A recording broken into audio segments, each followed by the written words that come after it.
Imagine for a moment a world where you could learn a 4-year MIT computer science degree, but in a single year. Right. Or maybe become fluent in a new language, really fluent, in just, say, 3 months. Seems impossible, doesn't it? It really does.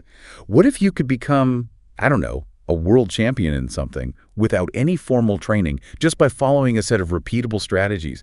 That sounds like something out of a dream, honestly. And yet, what if these aren't just these, impossible feats of genius?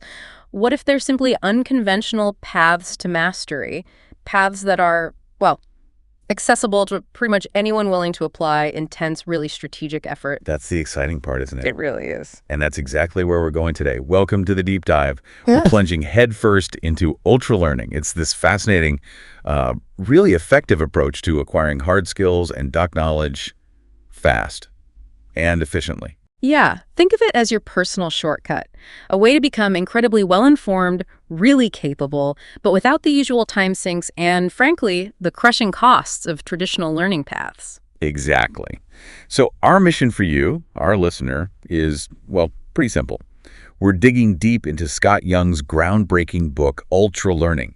We're extracting the absolute most potent nuggets of wisdom. But not just to tell you what ultralearning is, like on a theoretical level. Yeah. No, crucially, we want to show you how you can apply its powerful lessons in your daily life right now. Yeah, this isn't just about understanding a cool concept. It's about giving you the actual tools, the strategies to unlock your own untapped learning potential. Whether that means, maybe accelerating your career, getting that promotion. Or navigating a tricky career transition, maybe moving into a whole new field. Right. Or maybe it's just finally mastering that one skill you've always been curious about. Could be painting, could be coding, could be finally picking up that guitar that's gathering dust in the corner. Yeah, we've all got one of those. We do. So this deep dive is definitely for you. We're going to give you some surprising facts, genuinely relatable insights, and most importantly, actionable strategies that are, I think, simple, hopefully entertaining, and definitely easy to understand. We want to equip you, really, to embark on your own mastery quest. Okay, so let's start at the beginning then. What exactly is ultralearning, beyond just being a catchy buzzword? And maybe more importantly, why does understanding it matter so much in today's world, which is changing so fast? Good question. So, at its core, ultralearning is, well, it's an intense, definitely intense, self-directed, and very strategy-driven approach. It's about acquiring new skills or knowledge.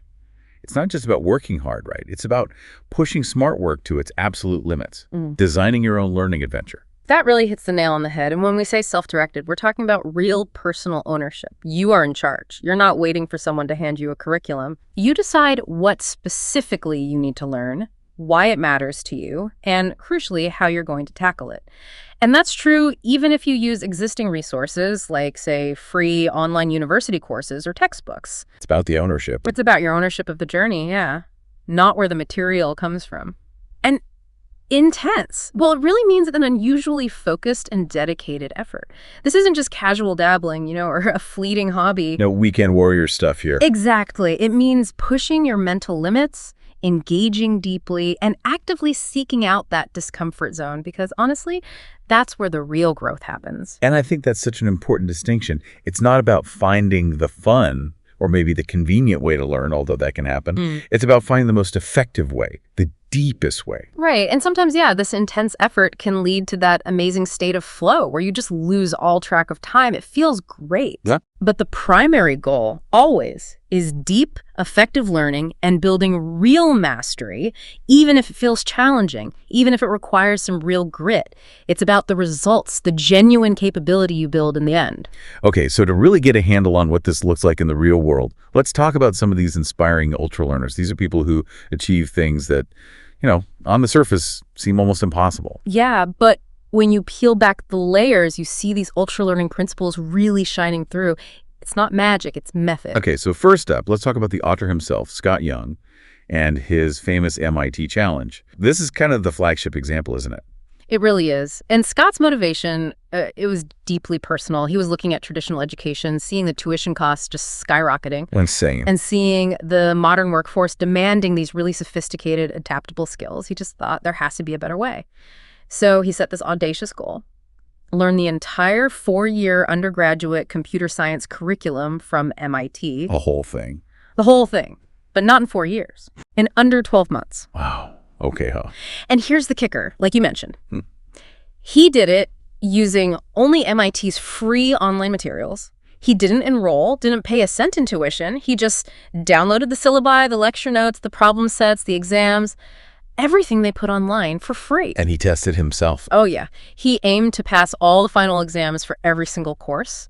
And he even went back later and reevaluated his own work using a stricter standard, really holding himself accountable to genuine understanding, not just scraping by. So what made that possible? It wasn't just being smart, right? No, it was his approach. He didn't just passively watch lectures, which is what most people do with online courses. He focused relentlessly on understanding the material by doing the problem sets. That was his direct hands-on application. That was the core. So the takeaway for us, for you listening, what is it? The really powerful takeaway here, if you're thinking about your own learning journey, is to radically question the traditional paths. Don't just assume the most common way or the most expensive way is the best way to learn something. Right. Scott's experience just shows the incredible power of identifying the core output of what you want to learn. For him, it wasn't just knowing CS theory. It was solving complex computer science problems. Focus on the practical application, what truly matters for your goal. Okay, next up, Benny Lewis, the language hacker. Now, I'm pretty sure most of us have tried, at least attempted, to learn a new language at some point. Maybe for a trip or just, for fun. Definitely. But Benny takes us to a whole different level, a different universe, maybe? He truly does. I mean, Benny has achieved conversational fluency in just an astonishing number of languages. Spanish, Italian, French, Portuguese, Esperanto, Czech, Arabic, Hungarian, Mandarin Chinese, Thai, American Sign Language. He's even learned Klingon.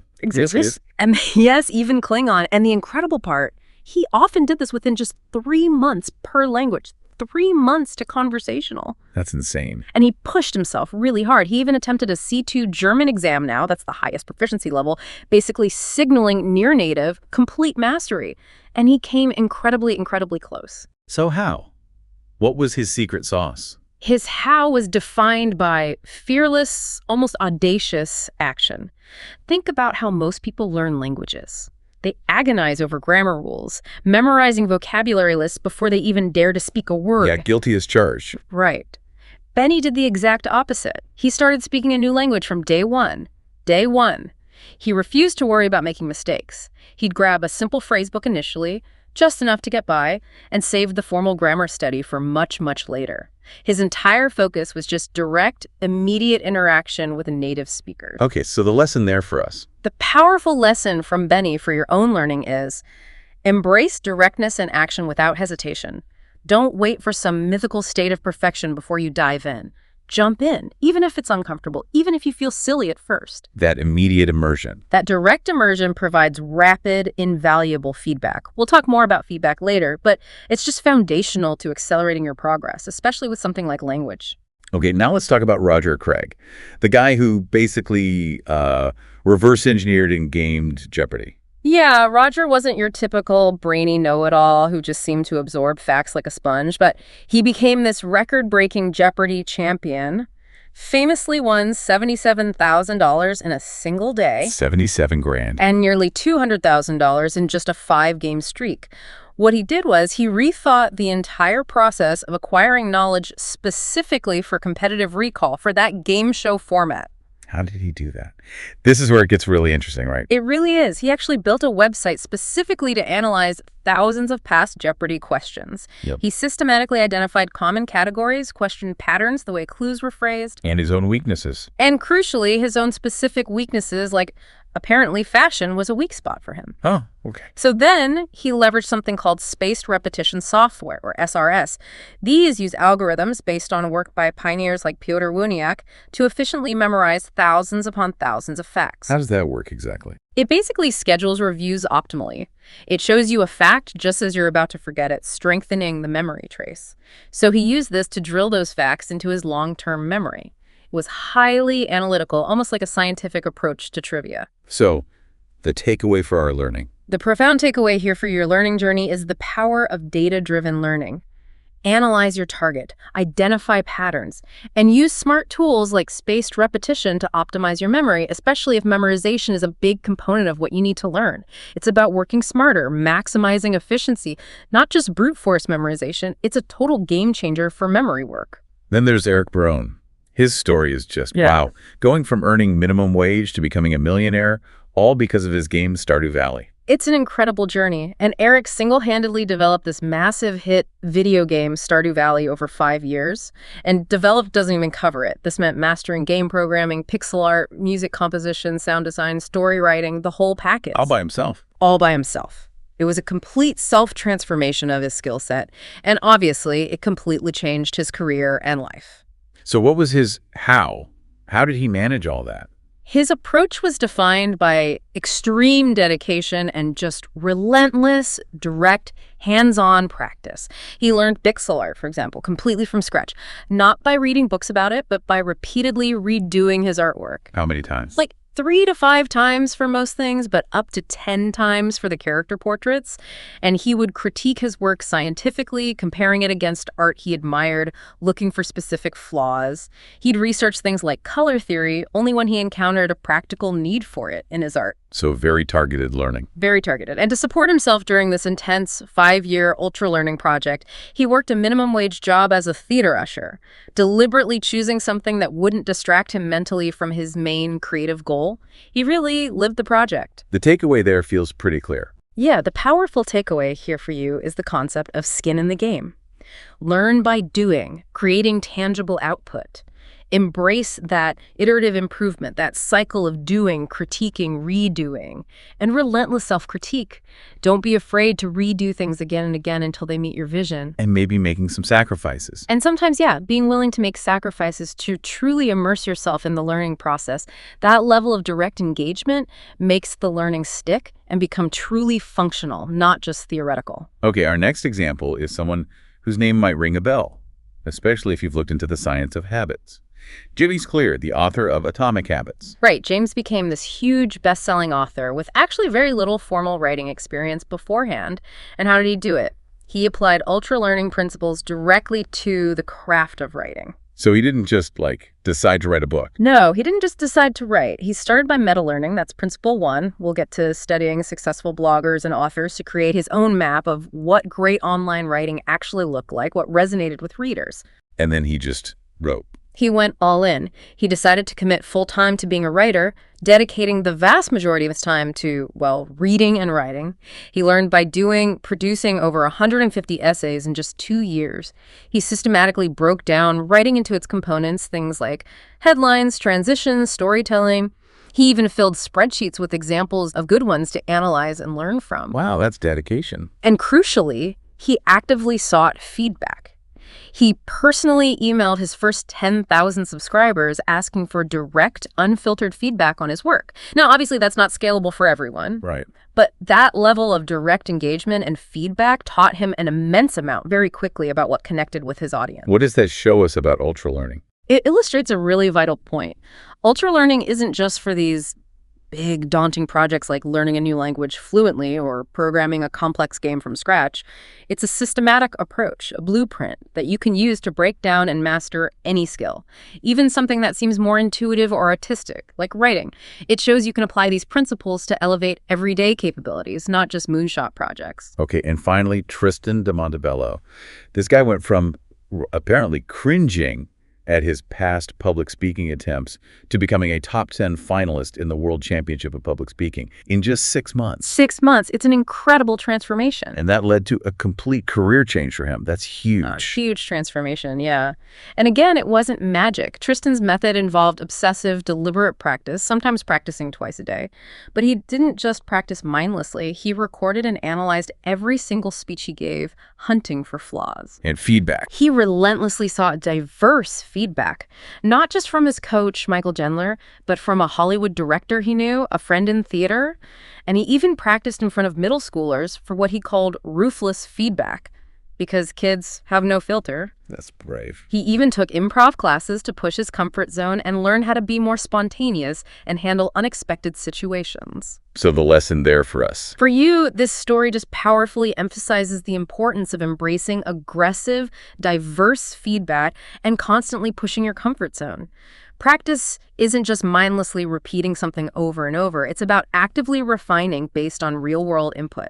And the more diverse, the more honest, and the more frequent that input is, the faster you will genuinely grow and improve. This is really how you bridge that gap between just being good enough and achieving truly high-level performance. Okay, so hearing all these incredible stories, the natural question is, why does this ultra-learning thing matter so much today, beyond just these cool individual appointments? Yeah, it's not just a nice-to-have skill anymore. It's becoming increasingly essential, really, for navigating these profound shifts that are happening in our economy, in education, and with technology. You know, there's that phrase from the economist Tyler Cowen, average is over. It really sticks with me. That's a powerful phrase. Because of things like rapid computerization, increasing automation, global competition, we're seeing this significant skill polarization. Basically, a lot of those middle-skill jobs seem to be disappearing. Right, leaving this growing divide between high-skilled positions, Yeah. your engineers, managers, designers, and then the lower-skilled jobs like retail workers or cleaners. The middle is getting squeezed. So where does ultra-learning fit in? This is precisely where ultra-learning becomes your superpower. It's arguably the most effective strategy for staying competitive, staying highly valuable in a job market that's constantly demanding more sophisticated, more specialized skills. It directly addresses that need to rapidly acquire the advanced capabilities that employers are looking for right now. And then there's the whole education piece. The skyrocketing tuition costs Don't get me started. and the skill gaps that often exist even with a traditional degree. College degrees, while still valuable in many ways, are becoming this crushing financial burden for so many people. Absolutely. And honestly, traditional degrees often don't provide all the specific vocational skills needed for modern high-skilled jobs. Fields are changing so fast now. Incredibly fast. What you learn in year one might be partially out of date by the time you graduate. It requires constant, new, agile learning throughout your career. And ultra-learning directly fills those critical gaps. Because it's self-directed, it fits into diverse schedules, you don't necessarily need to quit your job and go back to school full-time. And it lets you target exactly what you need to learn right now without the massive time commitment and financial burden of a full degree program. It truly is essential for lifelong learning, even if you already have credentials. Professionals need to continually update their expertise. But on the flip side, technology is also creating these amazing new opportunities, right? These new frontiers for learning. Totally. Technology makes self-education easier and more accessible than ever before in history. We're talking free university courses online from top institutions like MIT and Harvard, Incredible resources. vast oceans of information on the internet, vibrant online forums for almost any niche subject you can imagine, and all this specialized learning software like those spaced repetition systems we mentioned, advanced translation apps. The tools are literally at our fingertips. And ultra learners are the ones who know how to use them. Exactly. Ultra-learners are the ones uniquely positioned to leverage these tools effectively. They don't just passively consume information, they actively use these technologies to innovate, to master subjects in new, highly efficient ways. This creates just an immense opportunity for anyone willing to explore and apply these powerful methods. So ultimately, ultra learning can literally accelerate your career. Yeah, like Colby Durant. She learned copywriting through a focused ultra-learning project, identified it as a valuable complementary skill, and that directly led to a promotion in her existing web development role. She focused intensely on achieving proficiency in something valuable. Or it can help you transition entirely. Right, like Vishal Maini. He was comfortable working in marketing, but he used a focused 6-month ultra-learning project to completely pivot his career into AI research. That's not a small change. That was a full transition enabled by systematically acquiring a whole new, complex skill set. And it gives you that hidden advantage, doesn't it? Yeah. Combining skills. It cultivates this powerful, often hidden advantage, the ability to combine unique skill sets in a way that truly sets you apart. Think about an engineer who also masters public speaking. They become invaluable for presenting complex technical ideas clearly. Right. These unique combinations, often born from doing successive ultra-learning projects over time, are what create truly indispensable professionals in today's economy. Okay, so now that we have a really solid grasp of what ultralearning is and why it's so incredibly vital for, well, for you listening, let's dive into the core actionable blueprint, the 9 principles of ultralearning. Yeah, and it's important to think of these not as some rigid step-by-step recipe you have to follow exactly. Think of them more like a flexible toolkit. Okay. They're designed to guide your deep dives, to help you solve learning problems you've never even encountered before. They give you a framework for tackling complexity. All right, let's unpack principle 1. Meta learning, first draw a map. Now, when I first heard that term, meta learning, it sounded a bit abstract, like learning about learning. How do we make that really concrete for someone just starting out? What does it actually mean in practice? That's a fantastic question because, yeah, while it is about learning how to learn, it's incredibly practical. It's maybe the most overlooked step, honestly. Meta learning is essentially the process of understanding the subject itself before you really dive deep into learning it. Like recon. Exactly. It's about mapping out the knowledge structure, identifying the specific skills involved, the concepts, the facts, the procedures, and figuring out what resources are most commonly used and, crucially, most effective. It's like a strategic reconnaissance mission for your brain. So why does this matter so much for me, the learner? I mean, most people probably just grab a book on the topic and start reading on page 1, right? Mm-hmm. What's the hidden power of this map drawing phase? Because most people do just dive in blind. And in doing so, they waste so much valuable time, they get frustrated hitting walls they didn't see coming, they pursue inefficient methods. Meta learning is your strategic advantage. Okay. It reveals the potentially fastest, clearest path to mastery before you even take that first real learning step. It's the secret to not just working hard, but working smart right from day one. It gives you this almost unfair advantage over people who just win it. Could you give us an example? Like, what does this look like in practice? Absolutely. Think about Dan Everett, that renowned linguist we mentioned. He can go into the Amazon rainforest and quickly decode these previously unknown languages. Not because he's some kind of language genius who just magically gets it, Right. but because he deeply understands the underlying patterns of language itself. He knows what to look for, like, is the typical sentence structure subject-verb-object or subject-object-verb? Does it use pitch to change meaning, like Mandarin, or just tone? He has this framework. So he knows the questions to ask. Exactly. And then he applies established, efficient methods like monolingual fieldwork to systematically break down the language he's facing. He's not just learning random words. He's learning the structure of the language, the system, and critically, how to uncover that structure efficiently. He basically has a meta map for learning any language. Okay, that makes a lot of sense. So for our listener, how can they actually apply this? How do they start drawing their own meta learning map for whatever skill they want to learn? There are a few key steps you can take. First, and this is crucial, define your why. Ask yourself, is this learning project intrinsic? Meaning, are you doing it purely for its own sake, like learning French, just for the sheer joy and challenge of it? Or is it instrumental? Meaning, are you learning it specifically to achieve some external outcome, like learning Python to build that app for work, or getting a certification to transition into a new career? This why fundamentally shapes the map you need to draw. And if it is instrumental, if it's tied to a specific career goal or some practical output, what's a really concrete way to get that initial understanding, that map? For those instrumental goals, here's a super powerful, actionable step. Use the expert interview method. Find people who have already achieved the specific goal you're aiming for, or who have clearly mastered the skill you're targeting. And just reach out to them. Yeah. Send them a concise, super respectful email, briefly explain what you're trying to do, and ask for just 15 minutes of their time for a quick chat about their experience. You'd be genuinely surprised how many experts are happy to share their insights. Why does that work so well? Because they've already walked the path. They've made the mistakes. They know the pitfalls. They know what resources were actually helpful versus the ones that were a waste of time. They can save you from reinventing the wheel, or even worse, spending months building the wrong wheel entirely because you didn't understand the terrain.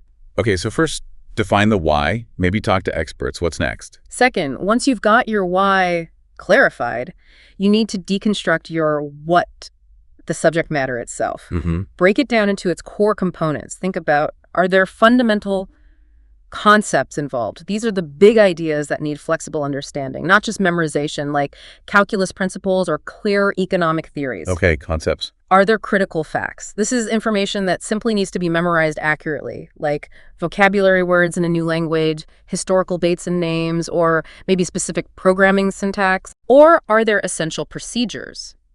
These are actions or sequences of steps that need to be practiced until they become smooth and almost automatic, like playing scales on an instrument, mastering pronunciation in public speaking, or writing functional lines of code. So concepts, facts, procedures. Once I've broken the subject down like that, how do I actually use that breakdown to guide my learning strategy? Here's a super practical tip. Literally underline or highlight the components from those three categories that seem like they'll be the most challenging for you. These are your likely bottlenecks. Bottlenecks, like in manufacturing. Exactly like that. Think of it like a bottleneck on a factory assembly line, one slow machine or process that limits the entire output of the factory. In learning, one weak sub-skill can hold back your entire progress. Identifying these bottlenecks early on immediately guides your method selection later. For instance, if you realize a huge chunk of the challenge is just memorizing facts, you might immediately think, okay, I need to set up a spaced repetition system. If it's heavily procedural, you know right away I need tons of hands-on practice, maybe simulations. Got it. So why, what, concepts, facts, procedures, identify bottlenecks. Yeah. What's the third step in meta learning? Third, you need to plan your how, and you start this by benchmarking. Find out the common, proven ways people typically learn this specific skill or subject. Where do I find that? For academic subjects, look at university curricula. Top universities like MIT, Harvard, Yale often publish their syllabi online. These can be fantastic roadmaps. For non-academic skills like playing guitar or digital marketing, search online. Look for recommended courses, popular books, articles by experts, discussions in online forums about how people learned. See what paths others have successfully taken. And then what? Do I just blindly follow that university syllabus or the most popular online course? Not exactly. That's just your starting point, your benchmark. This is where you apply the emphasize exclude method. You take that benchmarked curriculum or common path, and you consciously modify it to align precisely with your specific goals, your why, from step one. Can you give an example? Sure. If your why is to be able to hold conversations in French when you visit Paris next year, you'll heavily emphasize pronunciation practice and common conversational phrases, and maybe exclude or de-emphasize complex grammar rules about obscure literary tenses or perfect spelling, at least initially. Right. If you're learning Python specifically to build a web application, you'll focus intensely on web development frameworks like Django or Flask, and probably exclude deep dives into theoretical computer science topics that aren't directly relevant to building your app right now. You're tailoring the path to your destination, not some generic one.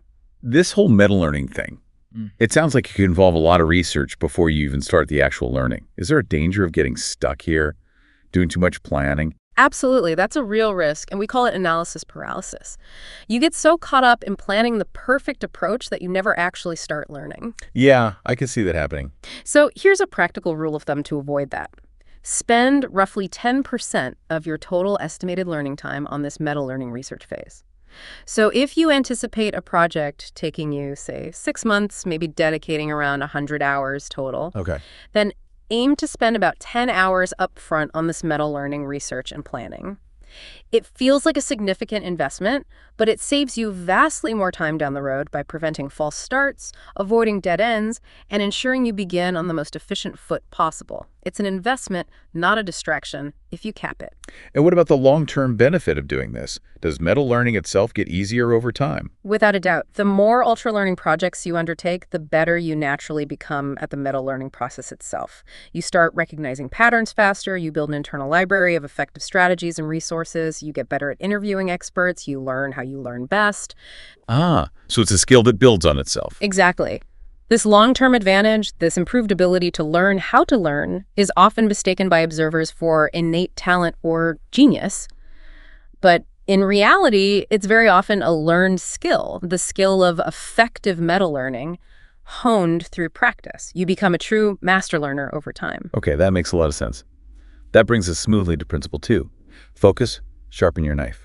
This is all about the ability to direct your mental energy intently on the task at hand, minimizing distractions, which Sounds simple, Deceptively simple, yeah. but is incredibly hard in our hyper-connected, notification-filled world. It's arguably one of the biggest challenges today, but it's absolutely crucial because deep learning requires deep focus. It's that simple. If you're constantly getting interrupted, if you're trying to multitask, if you're only superficially engaged with the material, you will get superficial results. Your brain literally needs sustained, uninterrupted attention to build those strong new neural connections that represent learning. Yeah, I can think of countless times I've tried to study or work on something important, but my phone is buzzing right next to me, or I have 10 browser tabs open. It just doesn't work well.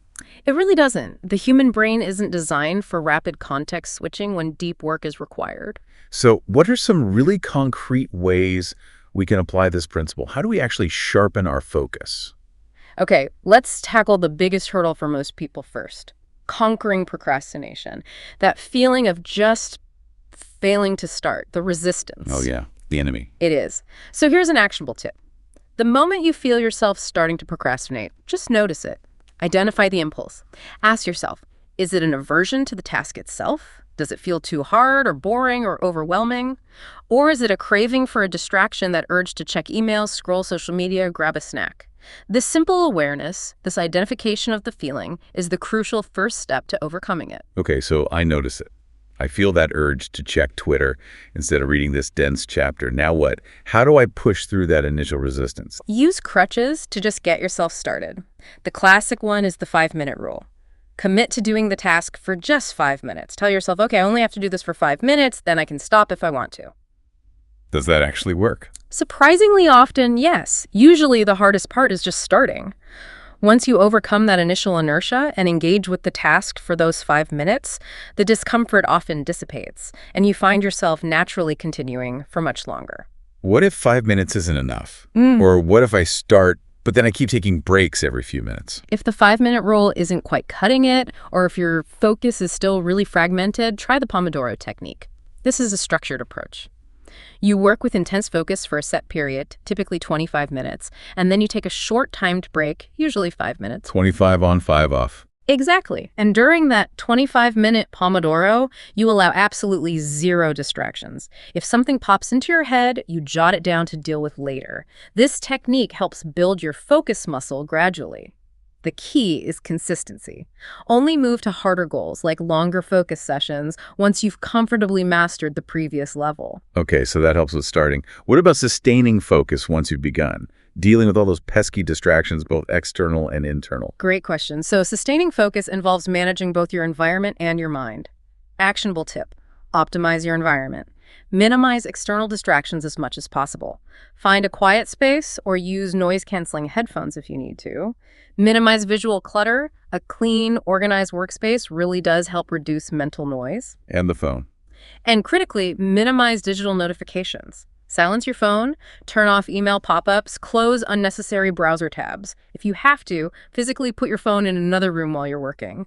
Create a sanctuary for focus. What about internal distractions? My mind wandering off. That's the other half of the battle. Actionable tip: manage internal distractions gently. When your mind inevitably wanders, and it will just gently acknowledge it without judgment, and then calmly bring your attention back to the task at hand, don't beat yourself up about it or feel guilty. The key is consistency in returning your focus. That act of redirecting again and again is what strengthens your attentional control over time. It reminds me of that story about Mary Somerville, that amazing self-taught scientist from the 18th century. She managed to study advanced mathematics and astronomy despite constant household duties, raising children, social obligations.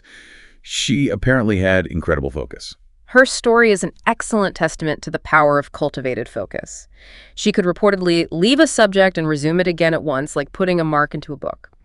It wasn't necessarily about having a perfect distraction-free environment, which she definitely didn't have. Right. But about her incredible internal discipline and her ability to manage her attention amidst chaos. She even apparently mentally worked through Euclid's geometry problems while breastfeeding because she was denied a candle to read at night. That's focus. Wow. Okay, so environment, managing internal chatter.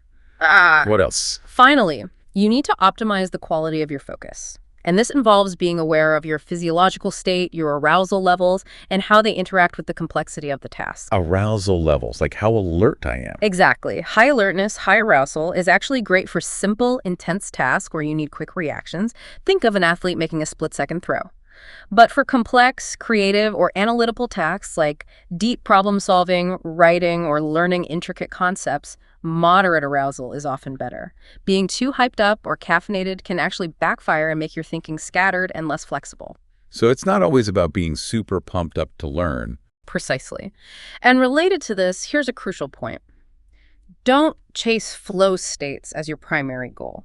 While getting into that state of flow where you're fully immersed and lose track of time feels amazing and can be very productive when it happens. Yes, the best. Ultralearning often requires deliberately pushing through difficulty, tackling things that are confusing, making errors, and that struggle, that effortful engagement, often exists outside that comfortable flow zone. Your ultimate goal is deep, effective learning, not just maximizing enjoyment in the moment. The investment of difficult, focused effort now is what makes future skillful practice genuinely enjoyable and feel like flow later on. That's a really important distinction. What about study duration? Is there an optimal length for a focused study session? Should you trying to go for hours at a time? For long-term retention, the research generally suggests that shorter, spaced-out time chunks, say, focused sessions of 50 minutes to an hour, are usually better than trying to cram everything into one marathon session. Really? Spacing aids memory consolidation. However, if you do have longer blocks of time available, say a whole afternoon, a good strategy is to interleave different aspects of the skill or different related topics within that block. Switching things up can keep your brain more engaged and prevent mental fatigue compared to grinding away at the exact same thing for hours. But what if it takes me a while to get into the zone? That's a valid point, too. Some tasks, particularly complex ones like writing or programming, might require a longer warm-up period before you really hit your stride and feel productive. So ultimately, you need to find what fits your schedule, your personality, and the nature of the task. But be mindful that longer isn't always better, especially for pure retention. Experiment and see what works for you. Okay, that makes perfect sense. Let's move on to principle 3. Directness goes straight ahead. What exactly does directness mean in the context of learning something new? Directness is a really powerful concept. It basically means learning exactly what you intend to use in the context you intend to use it. It's the ultimate embodiment of learning by doing.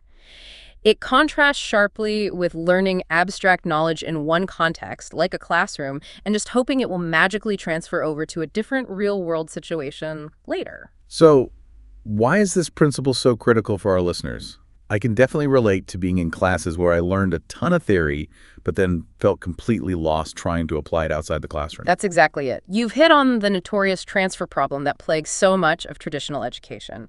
Students learn theories, maybe even ace the tests on those theories, but then struggle mightily to apply them effectively in the real world. Like what? Think about learning psychological theories in a high school class, but finding they don't actually help you understand or navigate social situations better in college. Or economics students who understand market dynamics in theory but still make terrible gambling decisions or personal finance choices. Knowledge learned in one context often fails to transfer effectively to another. So how does directness solve that? Directness solves this by essentially welding your learning directly to the desired context of application right from the start. You learn the skill in the environment or in the way you will actually use it. The closer your practice environment matches the performance environment, the less transfer you need and the more effective your learning becomes. So what's the absolute simplest way to apply this principle? The simplest way is often the most obvious, but also the most neglected. Quite literally, learn by doing the actual thing. If your ultimate goal is to speak Spanish conversationally, then you need to speak Spanish frequently with actual people, just like Benny Lewis did from day one. Right. If you want to make video games, then you need to actually start making games, however small or simple at first, like Eric Barone did. If your goal is to pass a specific high-stakes test, then you need to practice with actual past exam questions, under timed conditions if possible, not just random practice problems from a textbook exactly as Scott Young did for his MIT challenge. Get as close to the target performance environment as possible, as quickly as possible. Okay, but what if direct practice like that isn't always feasible? Like your Roger Craig example. He couldn't just jump on the Jeopardy stage hundreds of times to practice before his actual games. That's a great point, and it leads to the next level of directness. Simulate the real environment as closely as possible. When direct practice is impossible or impractical, you create simulations that mimic the key cognitive features of the real situation. So for Jeopardy. Roger Craig couldn't be on the actual show repeatedly, so he created his own simulations. He used databases of actual past Jeopardy questions, practiced with a buzzer to replicate the timing pressure, and focused on recalling information under those specific game-like conditions. The goal is to make your practice environment as cognitively similar to the real performance environment as you possibly can. There's that architecture student example too, right? Vatzel Jaiswal. Yes, his story is a fantastic illustration of overcoming the transfer problem through directness. He had an architecture degree, he knew the theory, but he really struggled to get a job because he lacked the practical, day-to-day skills firms needed. Things like intimately understanding local building codes or being proficient with specific industry software like Revit. So firms saw him as a burden, needing too much training. Exactly. They saw him as someone who knew the theory but couldn't actually do the job effectively from day one. He couldn't transfer his academic knowledge to the practical demands of the workplace. So what did he do? How did he bridge that critical gap? His solution was incredibly direct and quite clever. First, he got a job working at an architectural print shop. This immersed him day in and day out in looking at thousands of real blueprints from actual projects. He absorbed the details, the conventions, the language of practical architecture. Wow, okay. That's unconventional. Then, he intensely taught himself Revit, the specific software firms were using. But the real game changer, the most direct piece, was when he decided to build a new portfolio. Instead of filling it with hypothetical, theoretical designs like he did in school, he created a portfolio based on a single complex residential project. Why just one? Because designing that one real-world style project from start to finish forced him to learn and apply everything in an integrated way, the building codes, the software skills, the practical design considerations. He had to solve real problems. The result. After showing this new practical portfolio, he got 2 immediate job offers. That's amazing. So for our listeners, the really actionable lesson here is identify the exact skills and outputs needed for your ultimate goal. Then find creative ways to practice them in a context as close to the real thing as possible, even if it means taking unconventional steps like Vaxel did. Don't spend your time building the wrong portfolio of skills that might look good on paper or pass a test, but don't actually translate to real-world competence in the situation where you need it. And there was one more tactic related to directness, something about overkill. Yes. Another powerful tactic is to deliberately overkill a project or aim for a level of proficiency above what you strictly need for your immediate goal. Pushing yourself beyond the minimum requirement forces deeper learning and ensures better transfer of your skills under pressure. How does that work? Think about Benny Lewis again. He didn't just aim for basic conversational fluency in German. He pushed himself to prepare for the highest possible exam level, C2. Even though he didn't quite pass it, that ambitious goal forced him to study far more intensely and deeply than if he just aimed for good enough. Or think about a photographer who decides to exhibit their work publicly that pushes their skills far beyond just taking nice photos for themselves. The higher target forces greater competence. Okay, so a crucial check-in question for you, the listener. Right now, as you're learning anything new, constantly ask yourself, where and how will this knowledge or skill actually manifest itself in my real life? Am I doing anything right now to directly tie my learning activities to that specific context? If the answer is no, you really risk falling into that frustrating transfer problem where your learning stays trapped in the practice environment. Principle 4, drill, attack your weakest point. This principle is all about intentionally breaking down a complex skill into its smaller constituent components and then focusing your practice specifically on your weakest links, practicing them in isolation until they improve. That sounds like, well, hard work, but also very strategic, like finding the chink in the armor. Can you give us an example of someone famous who used this approach effectively? Benjamin Franklin is a classic example. He famously used drilling techniques to systematically master the art of writing. He wouldn't just read an essay he admired, he would read it, jot down notes on the main arguments or ideas in each sentence, then put the original essay aside. Then he'd try to reconstruct the entire essay from his notes, in his own words, focusing on the flow and logic. Afterwards, he'd compare his version meticulously to the original, identifying where his structure or phrasing was weaker. He also deliberately practiced different rhetorical styles, like using the Socratic method to make arguments in isolation, almost like exercises, to become more persuasive. He was isolating and strengthening specific writing muscles. Okay, so why is this drilling approach So crucial for our listeners. Or What's the hidden benefit of deliberately attacking your weaknesses head on like that? It sounds kind of unpleasant. it can definitely feel unpleasant because you're confronting your limitations, but it's crucial for two main reasons. First, because of what engineers call rate-determining steps. Think of it again like that bottleneck on an assembly line. In any complex skill, there are often one or two sub-skills that fundamentally limit your overall performance. Like what? For example, if your basic arithmetic skills are weak, that will severely limit your ability to tackle higher-level math, no matter how well you understand the concepts. If your vocabulary in a foreign language is very limited, that will cripple your fluency, regardless of how well you know the grammar rules. Drilling these specific rate-determining components dramatically accelerates your overall improvement because you're fixing the biggest bottleneck. Okay, that makes sense. What's the second reason? The second reason drilling is so powerful is because it helps manage cognitive load. When you're trying to perform a complex skill all at once, like giving a presentation, playing a fast piece of music, or writing a complex piece of code, your attention is spread thin across many different elements simultaneously. Right, you're juggling a lot. Exactly. Drills simplify the task.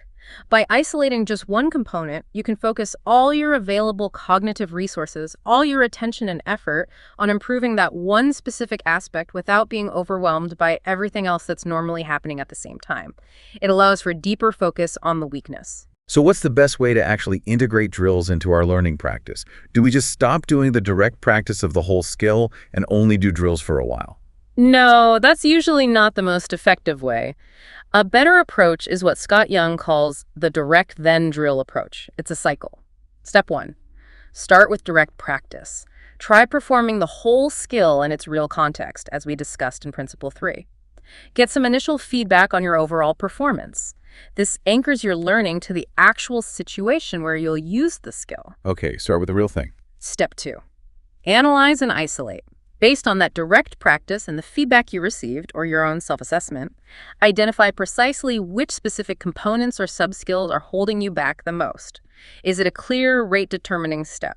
Or maybe it's a sub-skill that's just really hard to improve during the full performance because too many other things are demanding your attention at the same time, like trying to manage sophisticated vocabulary, complex sentence structure, and compelling storytelling, all while writing an article under pressure. Right. Pinpoint this specific weakness. Step 3.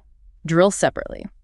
Now you take that isolated component and you practice only that specific thing in isolation. You design a drill specifically to improve that weakness. You repeat it until you see tangible improvement in that one area. And then the final step. Step 4. Integrate. Crucially, after drilling the component, you return to direct practice of the whole skill. You try to consciously integrate the improved sub-skill back into the larger context. This step is vital for ensuring transfer, making sure the improvement you made in the isolated drill actually translates back to better performance in the real thing. It also serves as a check. Did the drill actually work? Do I feel more competent now in the full performance? And how often do you cycle between direct practice and drilling?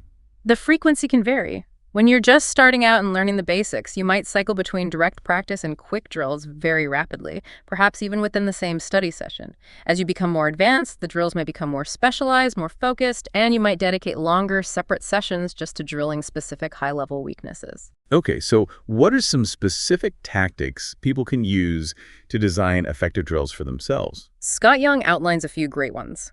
One common tactic is time slicing. This is where you isolate a specific, particularly difficult or critically important segment of a longer sequence of actions. Like practicing just the chorus of a song. Exactly. Musicians do this all the time. They practice the hardest measures or phrases of a piece on a loop. Athletes drill specific shots or moves over and over again. For language learning, you might obsessively repeat certain key phrases or difficult pronunciations until they feel completely natural and roll off your tongue. You're carving out just one slice of time from the whole performance. What about for more creative skills, where it feels harder to isolate just one aspect without doing the whole thing, like drawing or writing? That's where the copycat tactic can be really useful.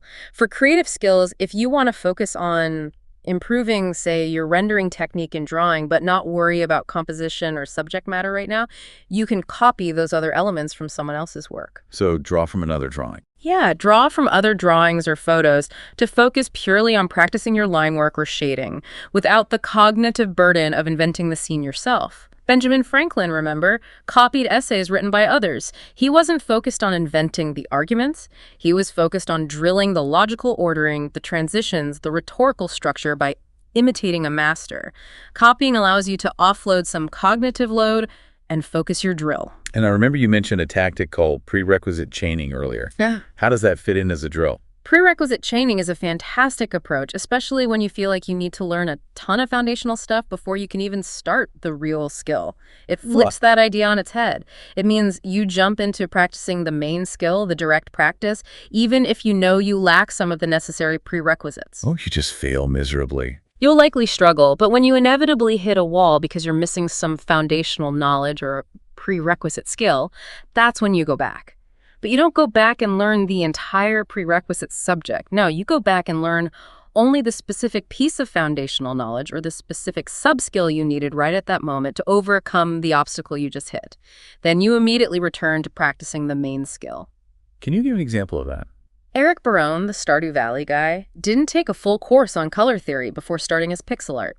He started making art, and when he realized his colors looked muddy or didn't work well together, that's when he went back and learned just enough color theory to fix the specific problem he was facing. Then he went right back to making art. Benny Lewis started speaking languages using just a phrase book, only going back to learn specific grammar points later when they became a clear bottleneck, preventing him from expressing more complex ideas. It's incredibly efficient because the learning is highly targeted and motivated by an immediate practical need. Okay, these drilling strategies sound incredibly effective, but I keep coming back to the feeling that they must be, well, uncomfortable. Focusing directly on what you're bad at doesn't sound like fun. You're absolutely right. That's the inherent challenge of drilling. Drills are often, perhaps usually, uncomfortable, precisely because they force you to confront and work on your weaknesses, the things you struggle with. It takes a certain amount of guts, strong motivation, and a willingness to embrace that discomfort. But the payoff is huge. It's precisely in that zone of targeted, uncomfortable practice that the fastest, most profound gains are typically made. It's pushing through that discomfort that really separates the ultralearners who make rapid progress from those who plateau. Principle 5, retrieval test to learn.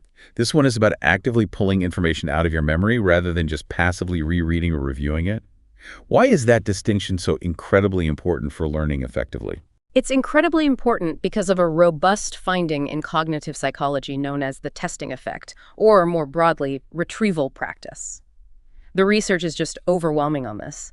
Actively trying to recall facts, concepts, or procedures from your own memory is far, far more effective for building strong, long-term retention and deep understanding than passively re-exposing yourself to the material, like rereading notes, highlighting text, or even just summarizing.